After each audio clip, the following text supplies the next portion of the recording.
नमस्कार दोस्तों, मैं पंकज मिश्रा प्रथा हॉस्पिटल के यूट्यूब चैनल की तरफ से आप सभी लोगों का स्वागत करता हूं। जैसा कि हम लोग नए साल 2026 में आ चुके हैं, तो ये नए साल की ढेर सारी शुभकामनाएं आप सभी लोगों को प्रथा हॉस्पिटल की तरफ से। आज फिर से हमारे साथ डॉक्टर अजीत कुमार राउत जी हैं, जिसमें हम लोग कुछ विषय पे चर्चा करेंगे, जिसका विषय है कि डिस्फेजिया।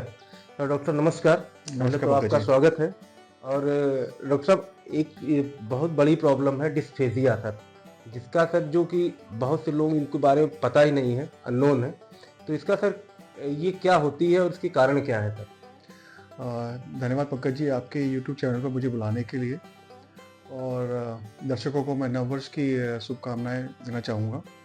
जी, डिस्फेजिया एक साइंटिफिक वर्ड है जी, जिसका मतलब होता है निगलने में, गुटकने में इंसान को दिक्कत होना। जी, चाहे वो पानी पिए, चाहे वो भोजन खाए यानी सॉलिड फूड खाए, उस दोनों से ही उसको जो दिक्कत होती है उसको साइंस में बोलते हैं डिस्फेजिया जी, यानी कि स्वॉलोइंग डिफिकल्टी। जी। इसके कारण क्या है सर? इसको कैसे वो पता कर पाएगा कि इसको क्या हो रहा है, क्यों हो जी, रहा है?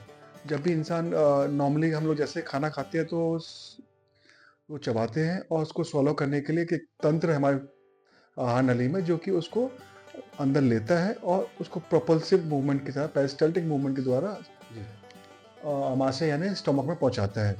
जी, अगर इसके पूरे रास्ते में जो कि लगभग 20 से 25 सेंटीमीटर की लंबी आहार नली होती है, इसमें कहीं पे भी अवरोध आ जाए, जी, चाहे वो अवरोध किसी ट्यूमर के कारण हो, जी, जिसे कैंसर भी बोलते हैं, जी, चाहे वो अवरोध किसी स्ट्रक्चर के कारण हो, जी, जो कि एसिड के स्ट्रक्चर के होते हैं, पेप्टिक स्ट्रक्चर जिसको बोलते हैं, उसके कारण हो जाए, या वो बाहर से कोई कंप्रेशन के कारण भी, जैसे कि लंग्स से कैंसर, लंग्स के लिम्फ नोड्स ये सब दबा देते हैं, तो उससे भी आहार नली थोड़ी सिकुड़ जाती है। जी, तो ऐसी स्थिति में भी हम इंसानों को खाने में मुश्किलें आने लगती हैं और वो खाना सही से खा नहीं पाता, उसका स्वास्थ्य गिर जाता है और इस सभी को हम लोग डिस्फेजिया के साथ ही क्लब कर लेते हैं। जी।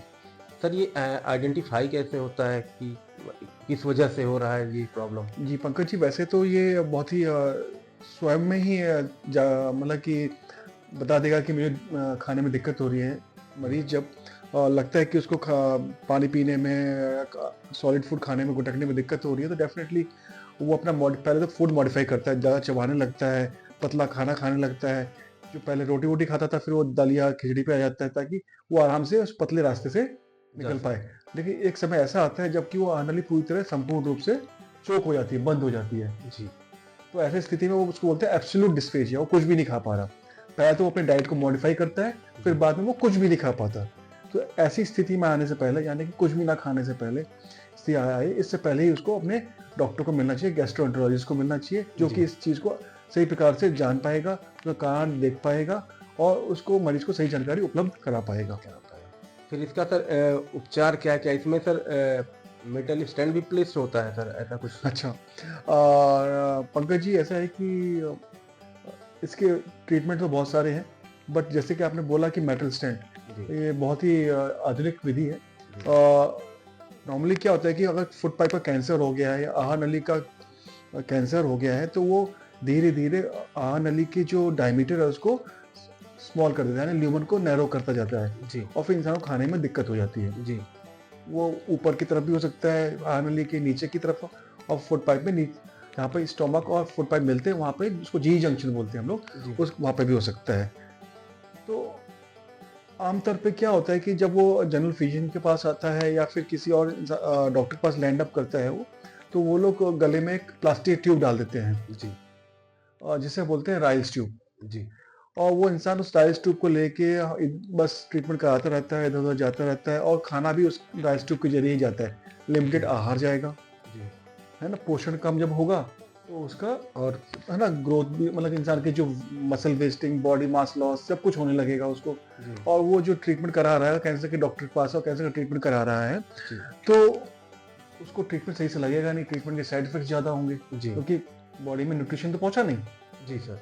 तो इस तरह के इंसान में ट्यूब डालने से खाना तो बहुत पहुंचता है बट संपूर्ण खाना नहीं पहुंचता। कीमोथेरेपी, कैंसर की दवाई सही से काम नहीं करती हैं जी, और उसको तमाम तरह के साइड इफेक्ट्स उसके होने लगते हैं।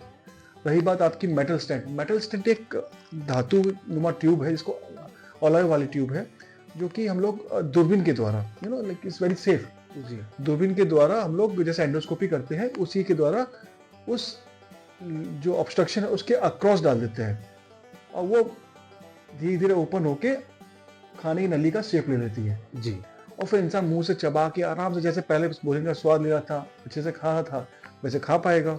उसका आहार का जो पोषण है, जो उसके न्यूट्रिशन है, वो पूरी अमाउंट उसको मिलेगा, है ना। तो उसके शरीर की जो ग्रोथ है वो फिर से अच्छे से होने लगेगी।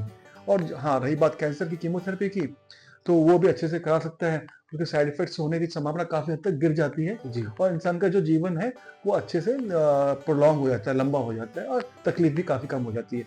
जी एक और चीज, और उसका एक कॉस्मेटिक इफेक्ट भी होता है पंकज जी। अब ये समझिए कि कोई इंसान नाक से ट्यूब लेके इधर उधर घूम रहा है, जी तो तमाम लोग क्वेश्चन करेंगे भैया क्या इलाज चल रहा है, क्या हो रहा है ना। वो देखने में भी एक थोड़ा अजीब सा लगता है। एक मेंटल हाँ, हेल्थ होता है मेंटल मतलब कि एक सोशली इंसान फिर लोगों से मिलना बंद कर देता है, जी लोगों से आपस में मेल जोल करना बंद करता है। भैया ट्यूब लेके कहाँ किससे बात करूंगा मैं, जी हर तमाम क्वेश्चन होगा, देखने में भी अच्छा नहीं लगता, जी अच्छा भी नहीं लगता सर, और उनका परमानेंट ट्रीटमेंट भी नहीं, जो उन्हें चाहिए मिल भी नहीं पा मिल रहा भी नहीं पा रहा। तो पोषण तो एक अलग ही बात होगी, जो बहुत इंपॉर्टेंट बात है, साथ में उसका सोशल बायकॉट भी करने लगता है, अपने आप स्वयं ही बायकॉट करने लगता है वो। है। जी सर तो एक तरह का ये जो मेटल ट्यूब प्लेसमेंट है, जिससे कि हम इंसान को बाहर से कोई चीरफाड़ नहीं होती है इसमें, जी सिर्फ दूरबीन से जाते हैं हम लोग अंदर, जैसे कि हार्ट के स्टैंड पड़ते हैं ना, जी जी उसी तरह हम लोग आहार नली में स्टैंड डाल देते हैं, बाहर से कोई पता नहीं चलता इंसान को, जी और बढ़िया से खाना खाएगा, पिएगा, अपना कैंसर का इलाज करता रहेगा। जी सर। और इसका सर इसके बाद क्या उसका फूड हैबिट क्या होती है सर, जब प्लेस हो जाता है तो टाइप ऑफ फूड क्या किस तरह की होती है सर? हाँ जी, हाँ, देखो, डाला तो हमने धातु का ट्यूब ही है, जी अमूमन फूड हैबिट समझ के चलिए कि उसकी वैसे ही रहेगी जैसे पहले थी, सब कुछ खा पी सकता है, सॉलिड भी सॉलिड भी, सब कुछ, बट उसको जो है थोड़ा चबा के भोजन करना होगा, जी है ना। और फाइबर, जैसे कि आप बोलो कि पत्तेदार सब्जियां थोड़ी कम खाएगा, जी है ना, क्योंकि रेशे होते हैं, जाली की ट्यूब होती है, तो उसमें जी फंसने का चांसेस रहता है। जी तो और संतरा जैसे होते हैं, संतरे में रेशे बहुत होते हैं, है ना, जी जी तो वो नहीं खा सकता। तो वो सब चीजें जिसमें कि रफेज, रेशेदार चीजें, जी वो उसको थोड़ा अवॉइड करना चाहिए, क्योंकि जाली में फंस सकते हैं। जी हमेशा ऐसा नहीं होता, लेकिन संभावना रहती है। पके हुए खाना ज्यादा खाए, या स्पेशली फ्रूट्स उसको ना खाए कुकर में, जी फ्रूट भी खाए तो सभी फ्रूट खा सकते हैं, लेकिन चबा के खाए। जी संतरे में थोड़ा रेशा ज्यादा होता है, तो इसलिए हम लोग मना करते हैं। जी जी सर। और सर इसमें इसके बाद से जो रिलीफ कितने दिन तक पेशेंट को रहता है सर, क्योंकि कोई प्रॉब्लम हो गई, कैंसर है सर, तो प्रॉब्लम तो है ही, उसको ठीक तो होना नहीं सर, और वो कितने दिन तक उसको रिलीफ नहीं नहीं, आपने को उल्टा बोल दिया पंकज जी, ठीक क्यों नहीं होना उसको, है ना। कीमोथेरेपी बढ़िया से चलेगी उसकी, और रेडियोथेरेपी चलेगी, तो उससे वो कैंसर सिंक होकर खत्म भी हो सकता है, जी, बट अर्ली आ गया, है ना, जल्दी आने पे। हाँ जी सर। तो ऐसे स्थिति में जो है कैंसर का इलाज कराते रहे, और ट्यूब उसके खाने के रास्ते को बिल्कुल सुचारू रूप से चालू रखेगी। और जब कैंसर का इलाज हो जाता है और ट्यूब कैंसर खत्म हो जाता है, डिजॉल्व हो गया, मतलब बिल्कुल कैंसर वहां से मोम की तरह गल गया, जी जी तो फिर उस ट्यूब को हम बाद में निकाल भी सकते हैं। कोई ऐसा नहीं है कि परमानेंटली फंस गया, पड़ गया तो पड़ गया, जब जरूरत पड़े तो हम दोबारा निकाल भी सकते हैं उसको। जी और जब तक वो जिंदा है इंसान, वो बॉडी का पार्ट बन के रहेगी, और वो बिल्कुल सुचारू रूप से काम करती है। जी सर, ये चीज़ आपने अच्छी बताई, क्योंकि एक दिमाग में है लोगों की कि कैंसर हो गया इट मीन्स नो मोर, खत्म। तो फिर ये अच्छी चीज़ है कि आप लोगों को घबराना नहीं है, अर्ली आइए, अगर ऐसी सिम्टम्स कुछ भी आते हैं तो अपने डॉक्टर से मिलिए जरूर जा करके, तो इसका इलाज संभव है, बिल्कुल घबराना नहीं है इसके लिए। सर इसके साथ अगर ऐसा हो, हम लोगों ने सारे प्रोसीजर करने के बाद इससे कॉम्प्लिकेशंस क्या होते हैं सर? कॉम्प्लिकेशंस ये बात समझ लीजिए ना के बराबर है जी ना।